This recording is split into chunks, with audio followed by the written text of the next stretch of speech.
How come you didn't put together all American sounds and DJs and say, okay, this is who I'm moving with? World Bash is a hybrid of, today.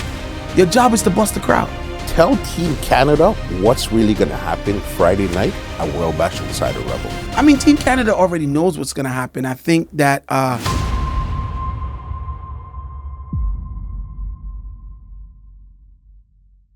What's going on, ladies and gentlemen? This is Muscle, and this is another Two Line Music Hut's Entertainment Report podcast. And today, we have a really special guest live in the building. Listen, I spoke to this man for about 4 hours on a virtual conversation.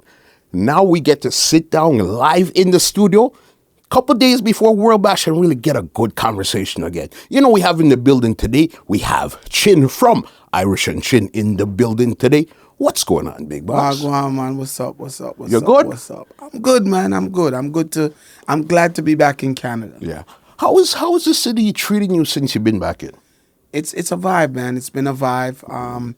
I was able to hook up with some of the sound people that I haven't seen in a very long time and just create some energy. Went down to a park that just made me feel like I was in Jamaica all day long. Okay. So it was a nice vibe, man. Really, really good vibe. Really good vibe. How long you been coming to Toronto now? Or even doing business in Toronto? It's been years, man, from my ventures with the Rumble series and then World Clash and then Mighty Crown. Yeah. So it's been a while. We've been, I want to say 2 decades. About 2 decades. I want to say about 2 decades. Because I think this 20 years of history. This might have been the first place outside of America that you came to, or it was Jamaica and then Canada? I think with Mighty Crown, maybe Canada was. I'm not sure. Yeah. We getting old. We getting old. Let me speak for myself. I'm getting old, right? You just hit the 50 the other day. You know what I mean? So you get it. You know what I mean? But I do know that there is a connection in the history here with, my establishment and Canada. Mm-hmm. You know what I mean? Definitely. You're back in the city, World Bash, this Friday inside of Rebel. You ever been in Rebel before? I've never been in Rebel before. Tomorrow is actually going to be my first walkthrough. I've seen pictures. I trust the judgment of the people that I'm doing business with, but I'm going to see for myself tomorrow. Yeah, no, it's a different experience. The screens, the levels, everything. Mm-hmm. Rebel is a totally different level. You know but what I mean? I'm glad that it is a different level. And one of the reasons why I agreed to bring it there is because I want sound system culture to be on a different level. What I'm seeing, I have this thing that I always say to people that it's hard for me because I see what I see in my mind, and sometimes the process of taking those thoughts and those visions and making them into reality, there are going to be others that see the vision and there are going to be others that don't see it. You know what I mean? And I think that's what visionaries go through, right? Seeing it before everybody else sees it. And how hard or easy is it to sell it to somebody like your team and other people around and say, listen, I have this crazy idea. This is how I want to do it. How do you find it difficult or easy now since you've done it so much? It's easy for me because I have a wonderful team. You know what I mean? I definitely have to say that I have a wonderful team of people. Despite everybody always hearing chin, chin, chin, there's so much people that helps it move along. You know what I mean? It's a train. Everything's connected, right? And I think that they trust in my visions. They've seen me come up with weird things and they've seen it manifest. Yeah. And I think now it's kind of just like, oh, that's what we're doing. Let's go. Let's do it. You know what I mean? So I don't really get much pushback. Maybe we may debate on how to initiate what the vision is, but never a question about the vision. Yeah. Okay, it's just executions. Okay, you know what? Let's do this instead of this. You know what? Add this, take out this, but you have the idea already. Right, right. Because sometimes I can be a lot fanatical. I won't even say a little bit. I can be a lot fanatical about the culture because it's something that I love, right? And sometimes there's no room for being a fanatic in business, right? So you need sometimes those people around you to be like, okay, pull back this. You mean go forward with this, and to kind of snap me out of that fanatic role. It has to make some form of mathematical sense. Yes. But I'm a builder too, But then there's sometimes, as we get older, that you gotta, stop thinking about the building and thinking about, hitting it out the park that first run. You know what I mean? But for the most parts, all of my brands never started off as powerhouse brands. You know what I mean? They were concepts that were in my mind running around for quite some time until, one day it was like, yo, this is what I'm going to do, and when it didn't work, or if it worked, but it didn't work financially, I would say I'm still sticking with it because I'm still seeing this vision of growth, and that's how it all starts for me. That's how World Clash was. That's how Rumble was. That's how Death Before Dishonor was. That's how Mighty Crown was. You know what I mean? It was all just in the mindset.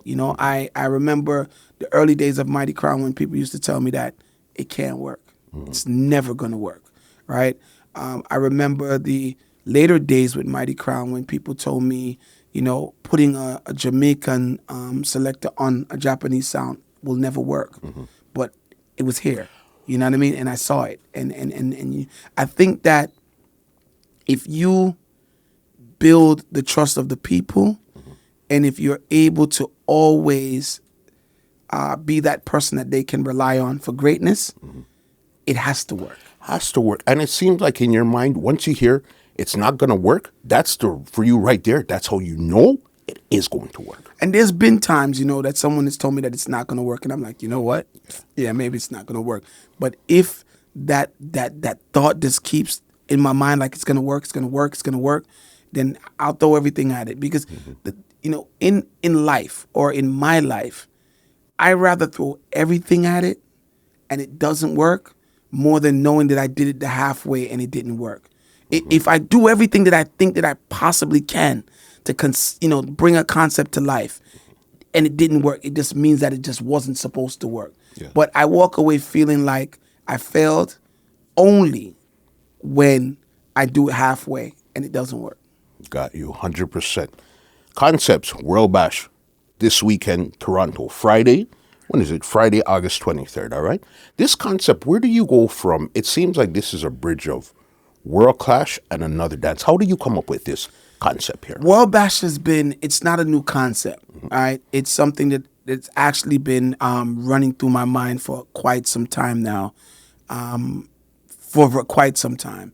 I think that it moved from the back of my mind to the front of my mind when I saw the opportunity of being able to bring a bunch of sounds together.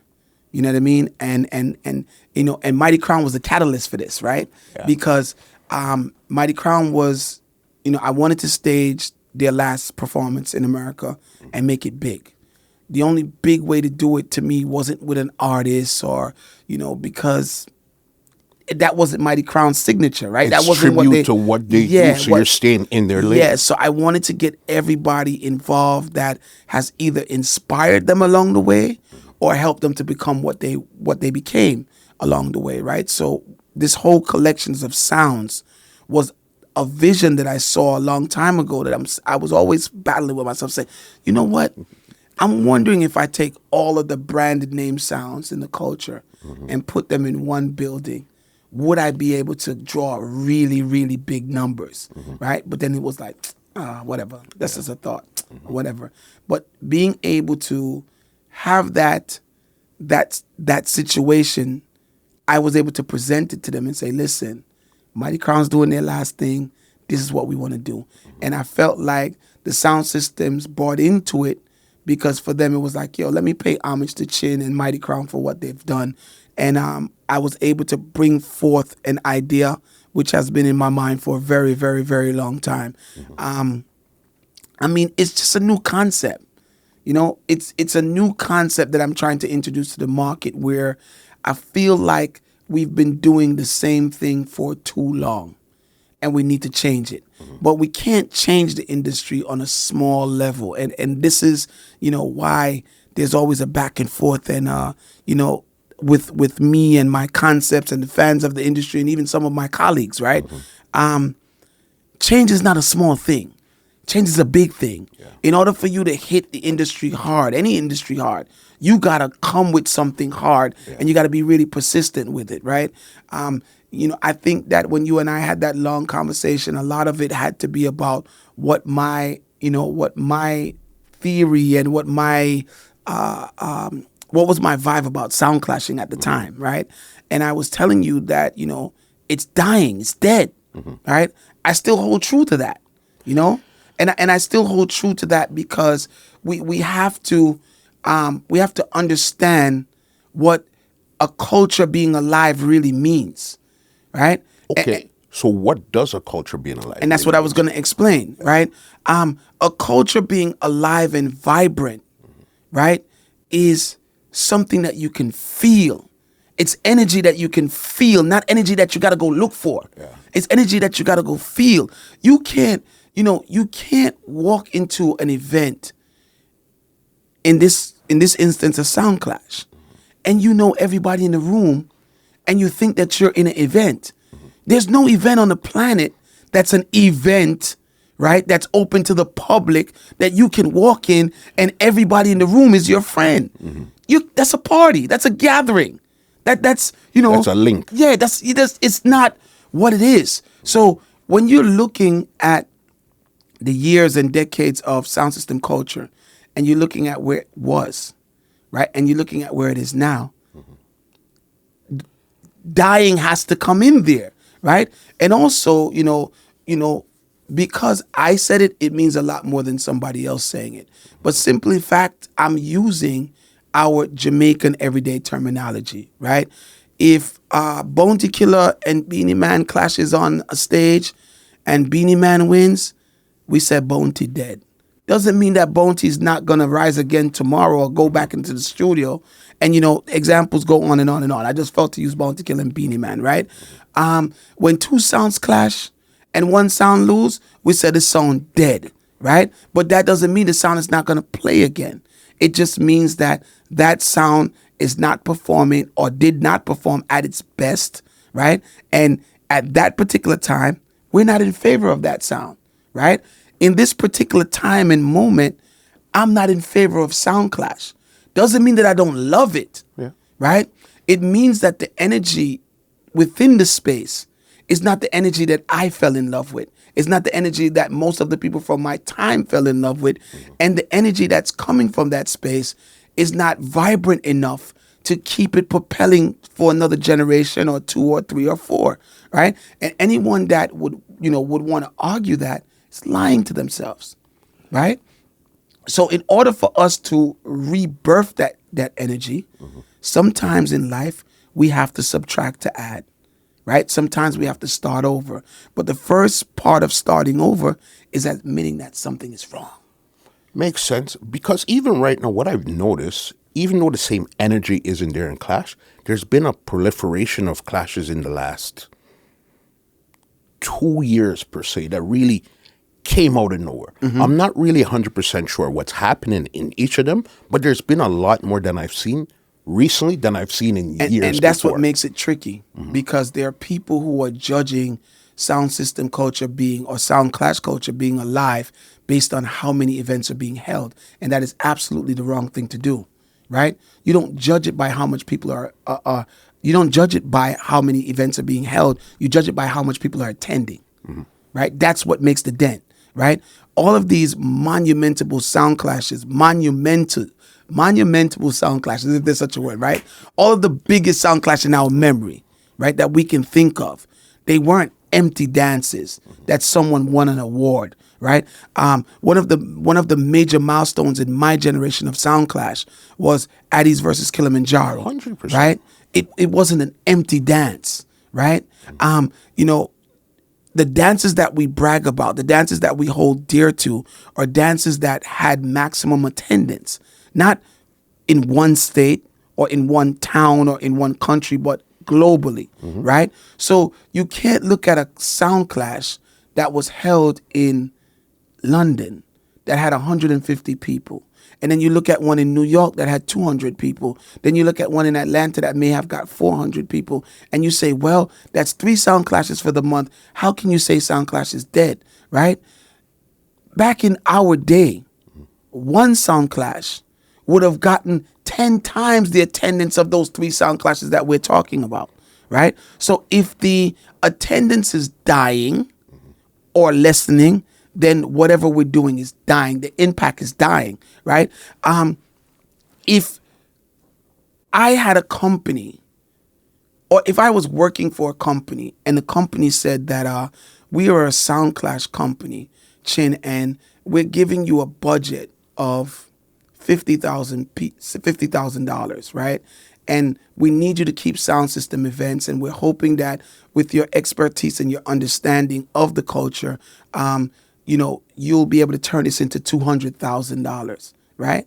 Would I not get fired if I kept 3 events for this company and the 3 events gave me 500 people? It all comes down to economics. I think the thought of clash is not dying, but the business of clash is when you say sound clash is dead, I think it's the business. It's more than of the sound business. clash. It's more the business, because let's be honest with ourselves. Sound clash was never a business, right? I am probably the first real businessman that has come into Sound Clash, right? Sound Clash was never a business. Sound Clash culture is a hobby that people who had money used as bragging rights. Let's understand what our culture is, right? It worked during that time because there was a lot of money. There was an abundance. Right. However, the same mentality that was built around sound system culture in those early days now still exists, even though things have changed, right? So the Don man that owned the sound system, right, who had money for whatever reason, right, he wasn't interested in making money from his sound system. He was interested in bragging rights. He was interested in collecting all of these dubs, right, beating his chest and saying, I killed that sound last night. It wasn't a money thing, right?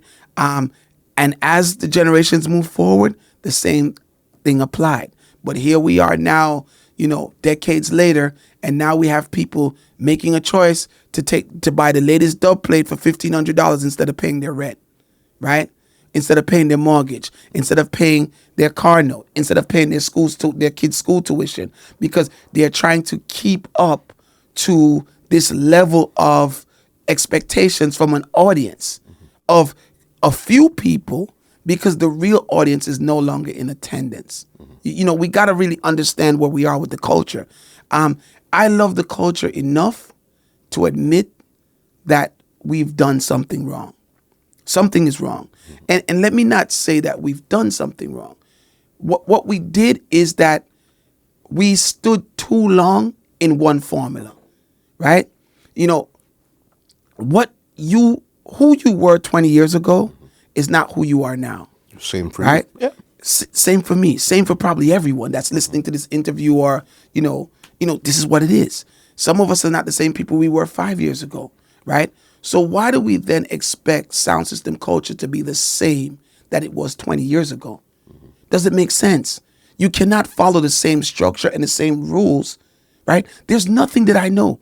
Hip hop has changed, dancehall has changed, reggae has changed, but sound system culture is the only thing that we are trying to keep the same as day one, right? So what it's doing as the same as day one, it's only appealing to the people who was there in day one. Got you.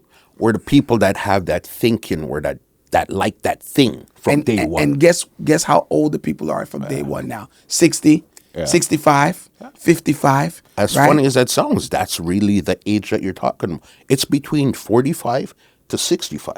That's the core audience. We got to look at the culture as something special, right? We got to look at it and understand that, listen, we as Caribbean people, we have Jamaican people, we did it again, right? When you look at the entertainment spectrum of our culture, right? Artists are respected, right? Whether singer or DJ, right? Everybody's getting more respect. Producers are respected when they get to a certain level, and then the sound men are on the bottom. The sound men who are the ones that's been playing first base for the culture. Remember, longest time. we're coming from a structure where, in order for you to bust, you didn't need a song. You had to, if you're talking about the 80s, you had to DJ wrong a song, or you had to have the baddest dubplates where your killer is dealing with 4x4. Right. He's fueling them. That was that business model at that time. And also fueling himself at the same time, right? So there used to be camaraderie amongst sound systems and artists. Now it's this, right? Sound systems are being looked at as just money. It's a way for artists to make a little extra buck. That's all it is. They don't. There's no relationship there anymore for most of us, right? If not all of us. And I just feel like traveling this road or continuing to travel that road, it doesn't make any sense. So here we come with a new formula. Here we come with a new day. Here we come with a hope to not only change and break the monotony of the culture, but also bring in some new people who may be interested in what's going on inside, right? We did capacity in New York with World Bash. And we did capacity not because sound people came out. We did capacity because dancehall people came out, right? Big difference. And huge difference, right? And that's what we're trying to continue. You know, that's what my ambition is. That's what I want my legacy to be. Yeah. I want my legacy to be that, you know, myself and my team and my company has been able to, you know, keep this thing going, right?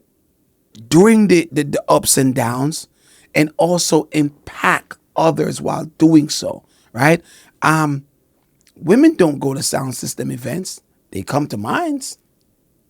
Let's be honest. So when I tell you that we did capacity in New York, it wasn't men. There were women dressed in the best of best, and it was great energy. We went to the UK with it. Same thing. It's great energy, right? Let me tell you what World Bash is. World Bash is a hybrid of, today. I'm looking at what's happening in our entertainment space. You got the hardcore people over here that have a gem, but don't know how to market the gem that they have because they're so keeping themselves restricted. Garnet Silk and Dennis Brown have to play in tune for tune. You can't play DJ songs in tune for tune. Yo, man can't play over song. No 45, no for play. And all of these things that we've used that worked 20 years ago, but really don't hold much water today in the form of modern day entertainment, right? But we hold on to them because these are the principles that we grew up with, right? On the other side of the spectrum, you got champagne bottles and bottle girls and cabanas and all of this excitement happening that we're getting left out of because we still talking about Garnet Silk and Dennis Brown. It's the elevation of what happens over there. When you go to a jiggy party, it's when you see the screens, as you said, the screens, the bottle girls, it's a different environment than when you went 10 years ago, than what's happening right now. So for you to want to do the same thing in class that you've been doing for 20 years and expect different results, that's madness, boss. And this is what and again, I don't want to be the I told you so person, but I gotta say I told you so, right? If you want to be realistic, well, we need to all be realistic. But if we were being realistic about what was happening in our sound system culture, we would have been able to avoid where we are now. Now, some people are comfortable with where we are now, but it's a selfish comfort, right? And let me explain to you what I mean by that. If you have Tenor Saw and Nitty Gritty and Dennis Brown and Garnet Silk and Gregory Isaac in your box, you don't want what Chin is offering, because Chin is offering something that makes what you have collected not as valuable, right? So a lot of our sound people rather to please themselves than to cater to the needs of the industry, right? And that's the problem that we're having, right? I need to, as a businessman, as a fan of the culture, and Mr. the Yankee them come in and they did their spin-off of our culture and made millions of dollars with it. And we're still thinking about Garnet Silk and Dennis Brown and what plays in tune for tune doesn't make sense to me, right?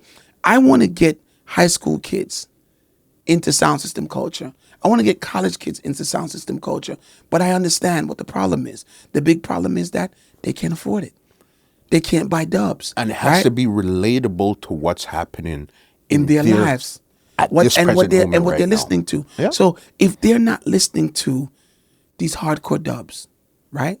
Why are you expecting them to come to a hardcore dance, right? Mm-hmm. So we need to take a seat back, understand that we have a gem, but just try to polish it off and represent it again. So, in the long short of it is that World Bash is a hybrid. It's my effort into taking what we have, polishing it off, and saying, hey, Bashment World, don't feel like say we can come mash up phone and dance too, We're bad enough, right? But you guys just won't give us a chance, right? So here it is now that we're creating our moment for them, right? Now, what makes World Bash so good? What is the representing or the brushing off? Well, I no longer call it a clash. I no longer call it a sound system, whatever. It's a concert. Sound system concert. So now we're holding a sound system concert, right? Words have big and powerful meanings, Of course. right? Sound system dance, sound system concert. Which one would you be more interested in?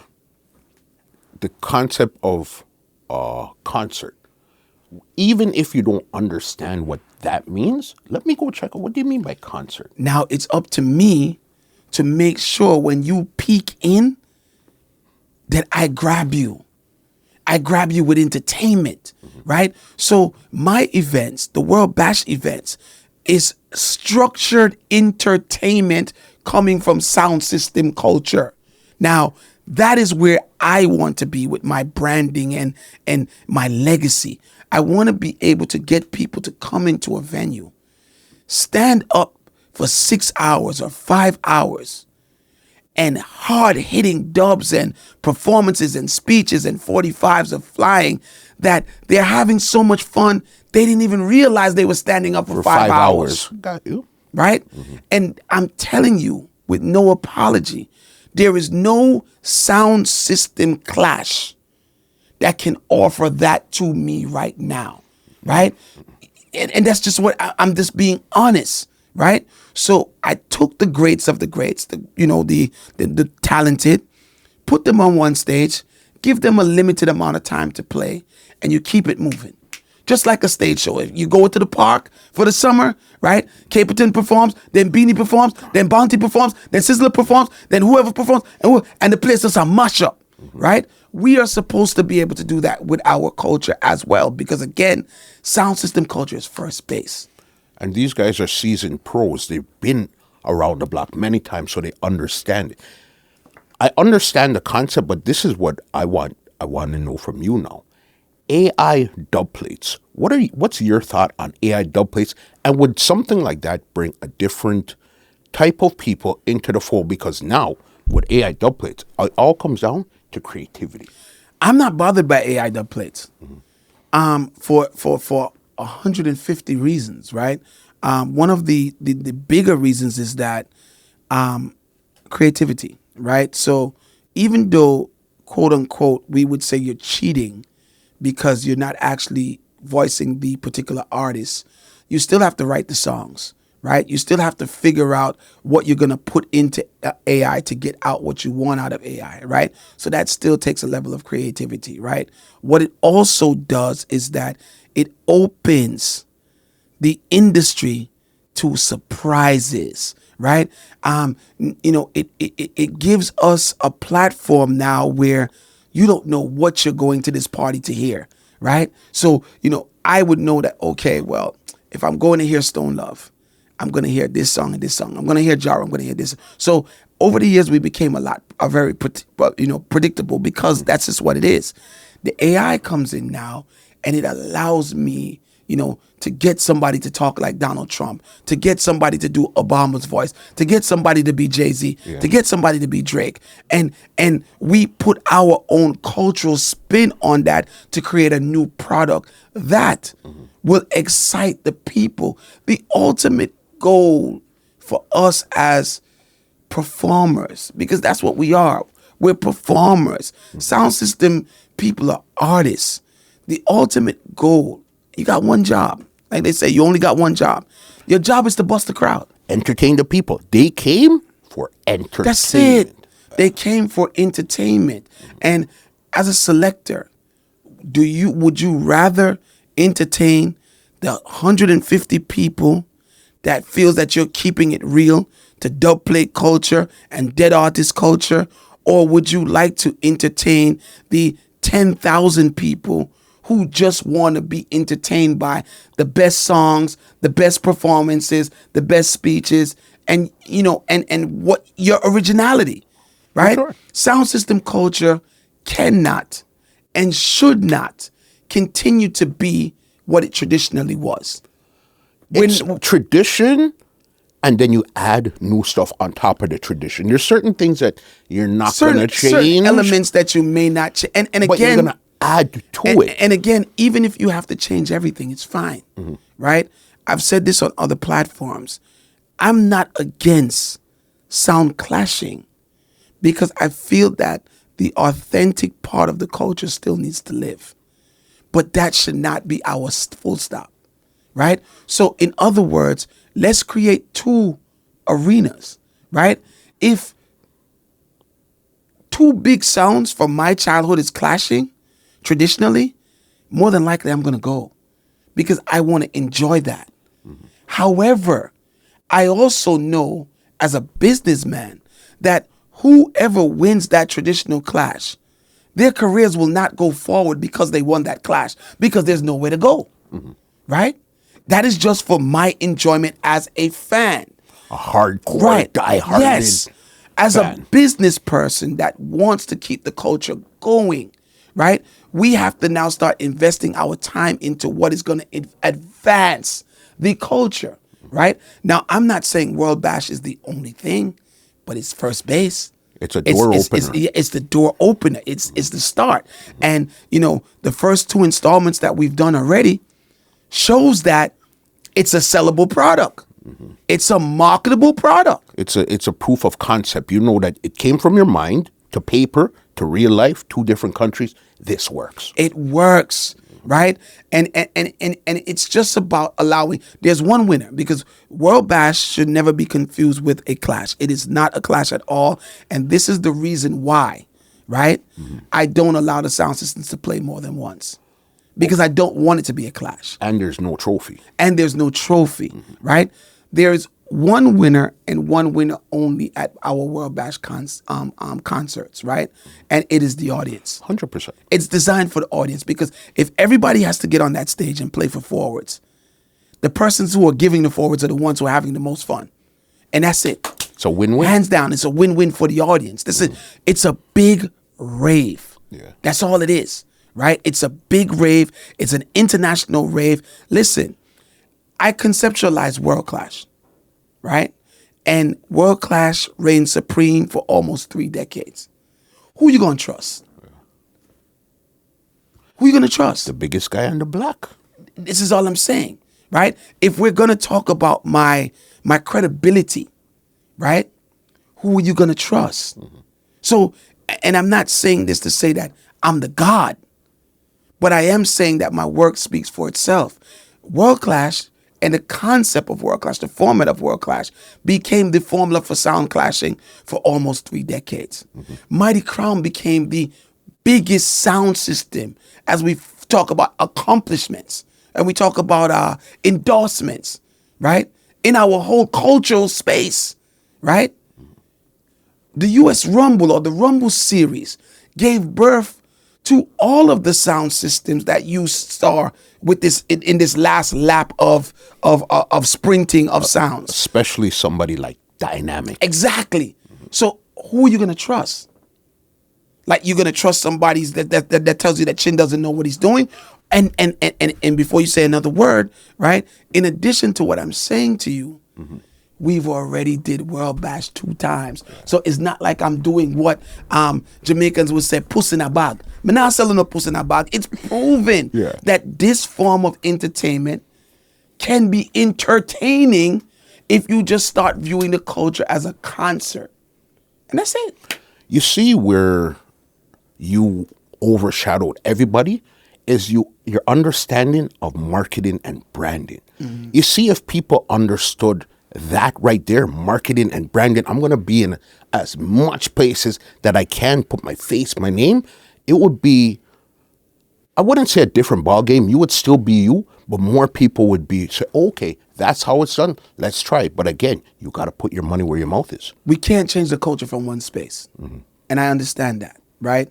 You know, when we were doing World Clash and we started to see the success of World Clash, what did we do? We moved it around.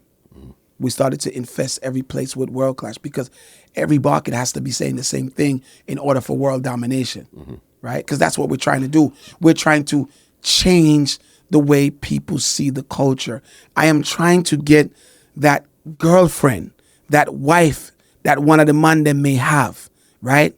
Or that potential date that you may have to want to say to you, let's go to the sound event. Let's go to the concert. Let's go to the sound system concert. When in most cases they would say, no man, yeah, your friend them go on. Me all right, me I stay warm. Right? We want to bring that back. I want to have people in sound system culture ordering cabanas, asking for bottles. I want to have bottle girls walking through the crowd. There's no reason why my selectors, and when I say my selectors, I'm speaking of hardcore selectors. Who you're working with. Right? The people who represent, the ones I work with and the ones that I don't. Right? The people who represent the culture that I fought for among with other people as well, because I didn't do it by myself. We can and should be on those stages as well. We should be. And we got to fight for that. But sometimes you have to change your approach in order to be included, right? When you're going for a job interview, you don't wear your street clothes.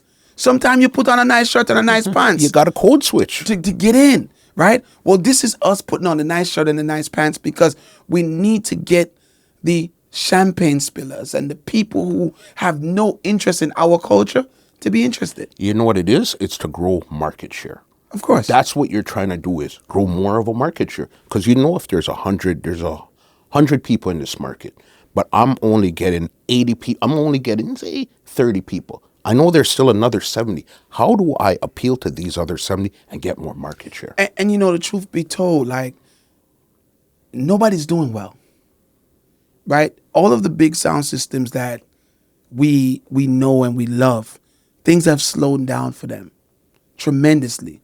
They would never admit it, but if you understand the industry, you would see that it's slowed down for them.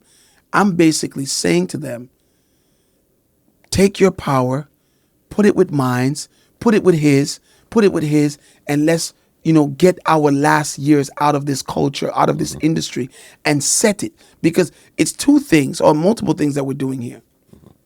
One, we're resetting the industry, right? When we reset the industry, it protects our legacy as well. So no matter what you are, whatever brand selector you are, if the culture dies, your legacy dies with the culture. Nobody absolutely cares about, talking about something if it doesn't exist anymore. We're not praising Chin or praising whoever, right? If there's no more conversation. So if there's no more basketball, we're not talking about LeBron. Right? We're not talking about Kobe because there's no more basketball, right? So one, we want to preserve the industry so the legacies are intact. But also we want to preserve the industry because we want it to continue to the next generation for them to now become us and take it on. So, my ambitions is for a new Chin. You know what I mean? My ambitions is for new selectors that will take over the big selectors that are here. I want to point this out to you because it's the reality, right? I can name 10 top selectors.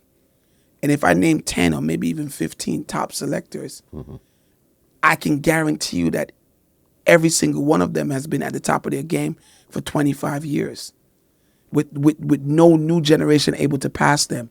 How is that healthy? When you're gone, the business is gone with you. How is that healthy for you to have all of the major selectors in your industry? I'm talking about the tops, right? And every single one of them that's decorated selectors been in the business for 25, 30 years. So where's the ones that's running the world that only came in 3 years ago? Where are those guys? Where's the new guys that, when are we going to be able to walk on stage and say, yo, this new selector, I tear down England, Japan, America, Canada, welcome on stage. When are we going to be able to do that? You remember when we got the Winter Freshes, the Charlie Blacks that was playing Bass Odyssey? So those new bloods, but we haven't seen anybody like that pop up in a long time. And the situation with the culture, if you really study the culture, right? This can't be, in order for our culture to exist in a very functionable way, one selector can't boss, two selector can't boss, enough selector have a boss, right? Because the reasons why we have the Troopers and the Bass Odysseys and the Matarans and the Addies and the list goes on and the list goes on and the Black Cats is because they all bust at the same time and they were able to compete and build each other's legacy at the same time. No, we were being entertained, but they were constructing their legacies by competing with each other. You know what I mean? The other day I was looking at the report of, the Prime Minister awarding Bounty Killer and Beenie Man, and Jamaica celebrating them. Yeah. And the first thought that came to my mind is, how different would our culture be if Beenie and Bounty didn't have each other? Listen, it's no secret. There would be no Bounty Killer to this level or Beenie Man to this level if they did not have each other. So that's no secret. If you apply that same concept, right? If we now get new selectors, one new selector, there's no way for that selector to become the best that he or she can possibly be. Mm-hmm. And note that I said he or she, right? Because you need 5, 6 other people at the same time to be the best that they can be, to create that friction and that rival, right? Iron sharpen iron. You can't be bad unless you can go up on stage with a bad selector and go around him. He's just as bad, and it's like, okay, you took it this night, I'm going to take it next week, and we're going to fight in Trooper and Panther. Lynx and Mataran. That's how they became so great. Addies and Bass Odyssey. Mm-hmm. Addies and Jaro. LP Addies, whole New York. You name all of the big selectors, mm-hmm. and right away their rivals pop out in your brain. They have to. Because iron sharpens iron, mm-hmm. right? So in order for us to be able to move forward, we just have to change the formula. Right now, I don't think anybody else has come up or presented a better concept than, a hybrid of what we do every day in the sound system culture and the bashment world. So, I changed it. Instead of World Clash, I want to do a new concept. And another one of the reasons why I was, very adamant about changing World Clash or stopping World Clash, right? World Clash became the standard of the sound system culture. As long as they continue to be a World Clash brand, you can't change the standard. You can't change the structure. You can't change it. But once it goes away, now you can manipulate. Now you could construct new things right now. Exactly. Mm-hmm. So I realized that World Clash did its time, and I knew that if I allowed it to keep happening, World Clash would be part of this it ain't working conversation. Mm-hmm. I didn't want my legacy of 20-something years mm-hmm. to be part of this it ain't working conversation, right? So I stopped it there. So now we're starting something else that is really connected, because everything that I do is very calculated, right? Absolutely. So World Bash, you right away know that this got to be chin them thing, because it's too close to World Clash. Take off the CL, put on a B. Yes, you know what I mean. But the World Bash, it allows me to have a different conversation with my participants. Mm-hmm. So now I can go to them and say, listen, guys, it's not a clash. Guys, listen, you don't have to go spend all of your money in dubplate studios. You're only playing for 20 minutes, right? All of you guys got anthems. All of you guys can bust the place. Like, what are we doing here? Like, this is the time. I sit down with a lot of the sound systems and I say to them that, listen, you guys have spent 500,000 bottom line, right? On dubs. Here's an opportunity for you to at least make back some of that money in your old age, right? Instead of trying to put more money into your dub box just to keep up to an industry that you're never going to catch, because the industry doesn't care that you have all of the latest dubs. Because think about what we're saying, my brother, right? When you go to all of these popular parties, nobody's playing dubs. It's only us. And that's so wild to even think of something like that. No dubs are in. That was a thing there. But once a separation came where party over here, clash over here, clash people play dubs. Party people just party. You Right. understand? And remember, there was a time when party people would play dubs. 100%. We're talking about, look at Gemini, Inner City, Roadstar, all of these sounds. Everything was mixed together, boss. Stone Love. Boss, everything was mixed together. When you went, when Rory came to town, and if Rory came to town and you went to a party and Stone Love's dubplate anthem didn't play, you felt like you got cheated. You need to hear that no ice cream song. Now, if a juggling sound plays a dubplate segment in a party, you're like, yo, these guys are messing up the party. Yeah. You know what I mean? So we're trying to fix the culture. With all of that being said, guys, I'm inviting everybody just to witness a new concept that we are presenting. It's an international concept. I didn't want to leave Canada out of it, because I think that Canada is a really, really, really important place for the culture, right? The Jamaican culture is very rich here. The sound system culture is rich here. I think I have about 4 world titles here. Yeah, right? we outside of Jamaica, Canada has it's Jamaica, then Canada has the most world titles. Yes, so I respect the Canadian sound systems, and I respect the culture here. And again, world domination. I'm not even going to hide it and like try to make you figure out what I'm doing, right? Every place that the culture is vibrant and loud, I'm dropping World Bash there, right? You say, guys, I know you want to go to the Hattie party, and I know you want to go to the beach party and the bring your own liquor party, but yo, check out the party at all. You know what I mean? Yeah. So that's basically what the culture is about. It's about raving. It's about celebrating, because we've been crowning selectors as we go along, identifying people, giving them their flowers, why they can accept it. So can I ask you, are we going to get a crowning this Friday too in Toronto? You guys just have to, see if something like that is Because possible. the first one was Panta. First one was Panther. Lloydie and then Coxon. Lloydie Coxon. Both Crazy. deserved. Both deserved it, man. Panthers wasn't planned. I'm gonna be honest with you. Panthers wasn't planned at all. I don't think I've ever shared this before, but Panthers wasn't planned at all. I booked him for World Bash last year, and he talks. I had no idea that he was sick, based on how the conversations that him and I was having on the phone. I went to the hotel and I saw him. And I saw him get out the vehicle, and I saw him holding himself up. And the guy who was driving the vehicle at the time, he jumped out of the vehicle, ran to the trunk, opened the trunk fast, and then he comes around with one of those walkers. And I'm sitting here, but it's Panta, you know what I mean? My hero, one of my heroes.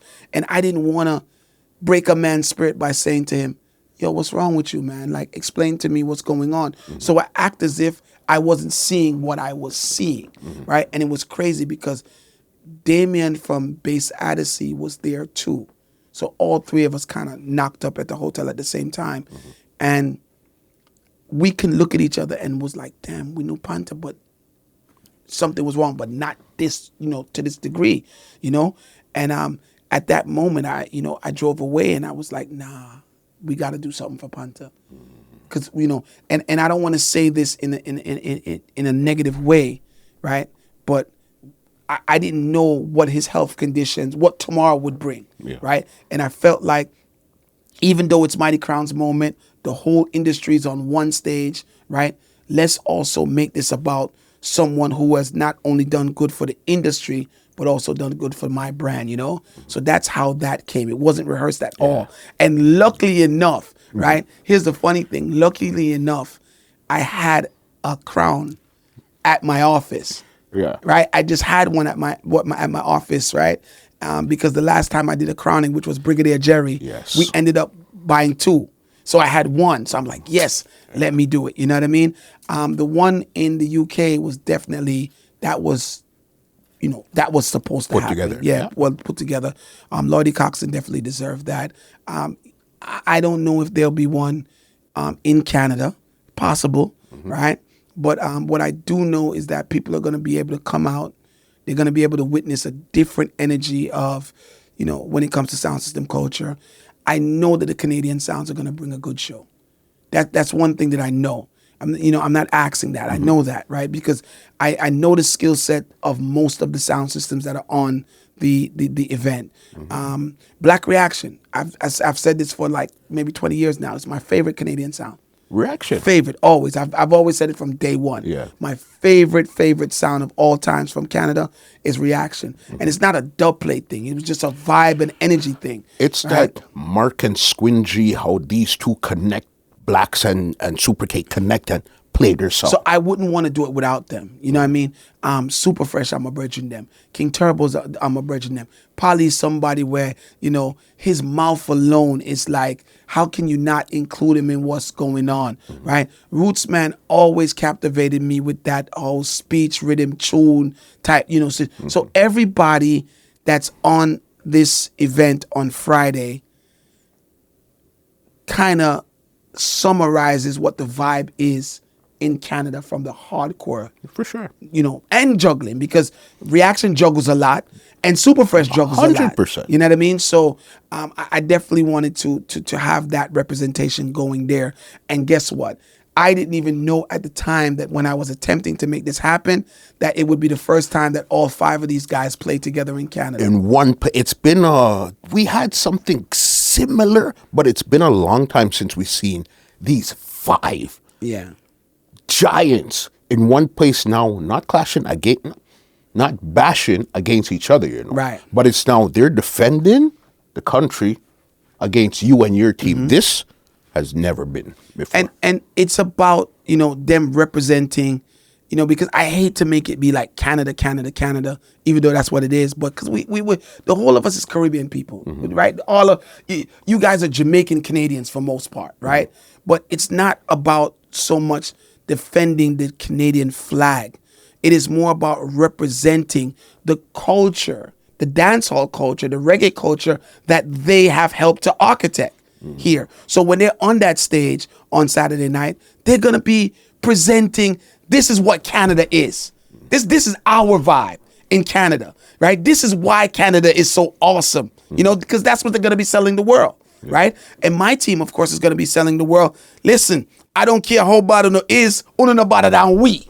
You know what I mean? So again, it's just forward, man. I love it. It's this is an interesting lineup because there's a lot of underlying things happening. A couple weeks later, King Turbo and Klepto, they're clashing one-on-one. Right. There's Polly used to play LP, Trooper and Jaro, Soul Supreme Jaro. Bodyguard is one of Canada's favorite sounds. When it comes to that Clarendon, that's Canada. So there's a lot of interesting dynamics happening. There's the internal in one. beef between Soul Supreme and Jaro. You know what I mean? So Mophead and Jakes. And Trooper and oh man, Trooper this and Polly. it's a lot of it's a a lot. very entertaining mixture of things. I'm just honored that the brethren them could have put all of them thing aside and still agree for touch one stage, because 10 years ago I couldn't make this possible because the egos were there. You know what I mean?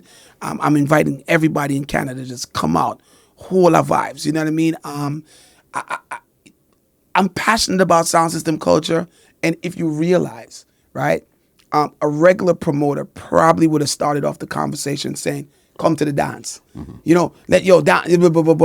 I started the conversation talking to you guys about the need to keep the culture alive and what we're doing wrong, because my first ambition is always to protect the culture.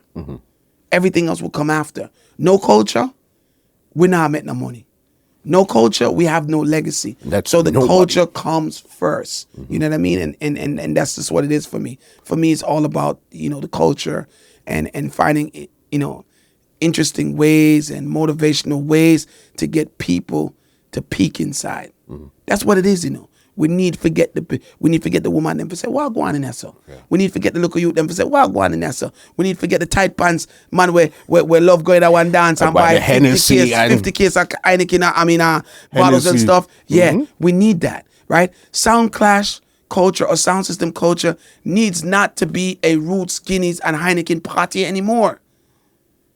Because that's not what's happening. That's not the in thing, right? So if we're gonna upgrade our liquor, now we need to upgrade the people who buy the liquor, because the sound clash people don't buy the liquor, right? So we need the people who are coming to buy the tables, and and it's crazy because people are calling me for booths, and I gotta be saying call Spex and get it, because but it's a sound system culture thing, right? So you wouldn't think that people want booths, but they do.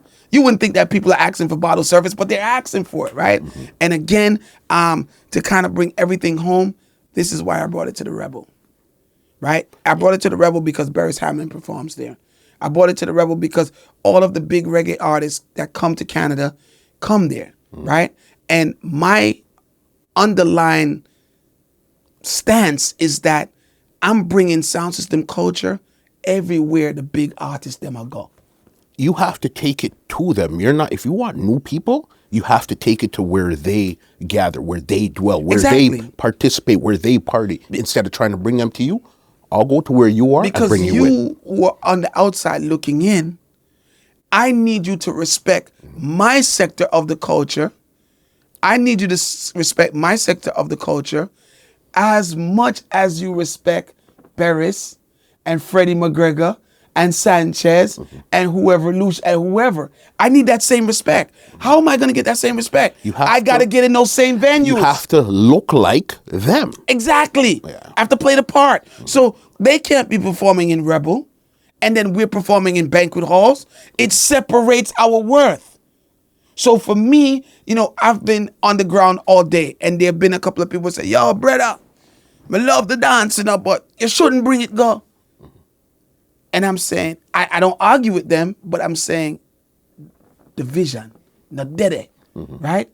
I want people to step into a sound system event, screens all over the place, and energy, and when that video stream goes out to the rest of the world and the pictures and everything, people are like, yo, this is sound system culture. Has the look, the pictures, the video, everything has that look and feel to it. You understand? Listen, once upon a time, we pay $2,000 or $3,000 for a venue to keep an event. $4,000, then it went to 5 or 6, whatever, right? Now, I am willing to pay $30,000, $40,000, $50,000 if it gives me the look that I need for my culture to go forward. You want to play with the big boys, you have to look like the big boys. You understand what I'm saying? So if it's a park, if it's a huge venue, if it's uptown, downtown, round town, whatever it needs for us to be included in the conversation, that's the way I do with the thing. So World Bash includes us in the conversation. Would you agree? Sure. 100%. Got 2 questions before I get you out of here. Team Canada's captain, Spex. Why did you choose Spex? What was the thinking behind saying, okay, this is who I'm going to go for because I think this person, whatever the case is, what was the thinking behind Spex? I got a lot of admiration for Spex, right? He's a nerd, this is a nerd, and he's proud, and he's proud of that, right? And I respect that too. Growth is a major part of me. Spex he amplifies growth, right? Started from hardcore sound system culture, climbed his way up to being on radio, pretty much the #1 reggae show here in Toronto. Canada. Right? In Canada, yeah. For me, he's the perfect captain because he signifies something different from the normal, right? I could have allowed, Polly to be the captain, so to speak, right? I could have allowed maybe, world champion Newbie or one of the other world champions to be, and no disrespect to them, but it doesn't give me the story that I want, right? Not to say that they couldn't do the job as well or even better, but Spex puts a different twist on it because he's like a tiptoe, not even a tiptoe. You got 10 toes. He's one toe in hardcore, 9 toes in commercial, right? We need to identify. We need people that the non-hardcore people can look at and say, oh, I know him. I know him. Yeah. You know what I mean? I want to go into that. You know what I mean? And his positioning on radio allows him to be the perfect partner. We're doing business. Business has to make sense. You know what I mean? So big up to Spex. Of course, I love what he has done for the culture, but he's the perfect partner for the situation. For this entire conversation, everything that you said, you described, that makes total sense. Right. I just needed to see how you seen it from your way of thinking. Yeah, definitely. Definitely. Okay.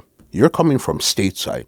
How come you didn't put together an all-cast American sounds and DJs and say, okay, this is who I'm moving with to England? Okay, Valerie, you have Team England. I got Team USA. Okay, Canada, you have Team Canada. I got Team USA. What was the thinking where you decided to say, okay, I'm going to do a hodgepodge? Yes, I have some Americans, but I have the hardcore Jamaican dance hall sounds too. What was the thinking behind that? I don't think that American sounds solely define my brand. My brand wasn't built on American sounds. Even though based in America, there was a time when none of the American sounds would work for me. You know, if you guys look back at the history of the legacy, right? There was a lot of the American sounds that wouldn't work, right? So because of that hesitation of working with me, I was able to reaching out to people like Radigan and, Tony Mataran played a very strong role in the beginning. Mighty Crown, of course, played another role. Bass Odyssey played a role in the beginning too, to help to architect the brand. So I would never, feel good representing Team Chin with a U.S. solely sound system because it's not authentic of who Team Chin is. Team Chin is everyone. I am probably the biggest and most renowned sound system promoter in the world. And it's because 100%. I've worked with everyone in the world, from every region in the world. And I want that to be represented every time I touch the stage. So, sometimes on Team Chin, you might see somebody from Europe. You know what I mean? Not Radigan from England, but somebody maybe from Europe, right? I may draw somebody from Japan. I may use somebody from America, Canada. Team Chin is who I feel that I want to present at the time. That's all it is. You know what I mean? But I don't want to define myself by one region at all. All right. Cameras right here. Tell Team Canada what's really going to happen Friday night at World Bash Insider Rebel. I mean, Team Canada already knows what's going to happen. I think that, they have to do a good job of trying to sell it. You know what I mean? And it's a great thing. Spex is doing a good thing. He's trying to sell it, but I know deep down they kind of understand what it is. They're going to come in. I'm going to tell you exactly what's going to happen, right? So Team Canada's coming in. They're going to get the Canadian forwards that people know them for, and then that's going to be what it is, right? And then the celebrity power of Team Tin takes over, right? And then it's a Raparuski. Now, I'm not expecting you to agree with me because you're Team indirectly Canada, a Team Canada person, right? And that's fine. But, when the forwards are, what Junior Gang said, when the tour bus shut off and all light lock off, yes, that's exactly what it is, bro. Like, I mean, when those forwards are done and they're not going to last all night, right? Then you have to contend with the likes of Bodyguard, Kilimanjaro. Like, let's not downplay what's going to happen here, Canada. Let's not, Jakes. You know what I mean? LP. Who else am I forgetting on my team? Trooper. Jaro. Right? You know what I mean? So let me say this in closing. Team Canada is going to have to play their heart out to accomplish what my team will merely get by just walking on stage. That would be in zero bias, no bias. I think I would have to agree with that because of, as I said, of course. Bodyguard. When it comes to Canada and Bodyguard, of course, Jaro, Trooper, but you remember Tag Team Clash? That was King Addy's Mighty Crown versus King Turbo Studio Mix. Yeah. Remember, they shocked the hell out of you guys that Yeah, night. and we lost that one. Yeah. This is, you know what Canada is capable. If we're talking on paper, yes, Trooper's supposed to walk out and get the forward and bust it in. Jaro's supposed to play the anthem and get. Jake's is supposed to come out with his rough talking and do. LP's, they're supposed to do that. On paper, you know. So you want me to give you the non-bragging version? Let's go. The Chin not selling and Chin being a fan version. So the Chin not selling and being a fan version is this. It is probably going to be equally hard for both teams, right? Because Canada people are very patriotic, right? And because of the bantering of us selling the event, the patriotism gets stronger, right? So we are going to be up against the Canadian pride. That's number one, right? So that makes it difficult for us. But at the same time, the Canadian team, right, their expectation to deliver is so high that it can also work against them as well. So truth be told, without me, throwing cheap shots at me just being a straight analyst of it, it can be any team's advantage depending on, the temperature of the crowd, when whatever tunes are played, the sequence in which they're played, how the speech is flowing. Anybody can come up on top on this one. And that's why I love World Bash, right? Because you're not supposed to know that Team Chin is going to win. You're not supposed to know that Team Canada is supposed to win. You're supposed to want to be there to judge for yourself and cheer for yourself. So again, guys, come out Friday early, right? Early. This kicks off early. So it's not like a 9 p.m. It's not like what would you call it? 12 o'clock coming. 1 o'clock. You're going to miss half or whatever who played. You don't know what's going on at that time. Good energy, people. And again, big up to Canada for having us and hosting and, having us host this and believing in us once again. This would be my third brand coming to Canada. World Clash, then Rumble, and now World Bash. And people still got love for Irish and Chin. So I love that. Chin. Respect. Big up yourself always. As I said, it's always a vibe when we connect. Cause this is actually our third interview, You don't remember the first one? I lost count. Yeah. The first one we did when you were doing the final. It was supposed to be the final World Clash. This was when Radigat Ninja Man was on that one. Oh, Ninja Man being. Yes, that was Game Over. Yes. Game Over. That was Game Over. Our first one in the hotel. 2007. Yes. Yeah, 2007. That was our very first interview. I don't even know where it is, but that was our first one. Then the virtual Now Sit Down. Your way of thinking, some people it might rub the wrong way, but your way of thinking and you 100% being you have to respect that. Bro. 100%. I'm a genius. In my right, though. Doesn't mean that you're not a genius. It doesn't mean that anybody else in this room is not a genius. You being a genius doesn't take away from anybody else's genius. We have to be able to own what we are and also admit what somebody else is at the same time. So I'm not going to wait for other Clash people to tell me that I'm a genius. I'm a genius at what I know. But there's something else that you can bring up that I don't know anything about. You know what I mean? So don't let my genius be intimidating to you. And I won't let your genius be intimidating to me. And that's just what it is. Keep it moving. We keep it moving. Friday night World Bash inside a Rebel, 9 p.m. 10 songs of straight madness. You heard it from the man himself. You guys make sure you're there. I'm going to be there. And trust me, it's going to be a epic proportions. You understand? Thank you, man. Big up the whole of Team Chin in the building here too. Video man, every man. Ninja Crown, everybody that's out there too, big them up, you know what I mean? And again, thank you for passing by and sitting with us in the studio. You see these people? This is the reason why I'm so successful. 100%. You see the people that you just bigged up? 100%. Let me just say that in closing. This is the reason why I'm so successful. It's the machine. It's a machine. It's team. Yeah. Well, ladies and gentlemen, this is Muscle, and this has been another Two Line Music Hut's Entertainment Report podcast, and we are out. This podcast is brought to you by www.twolinedmusichut.com.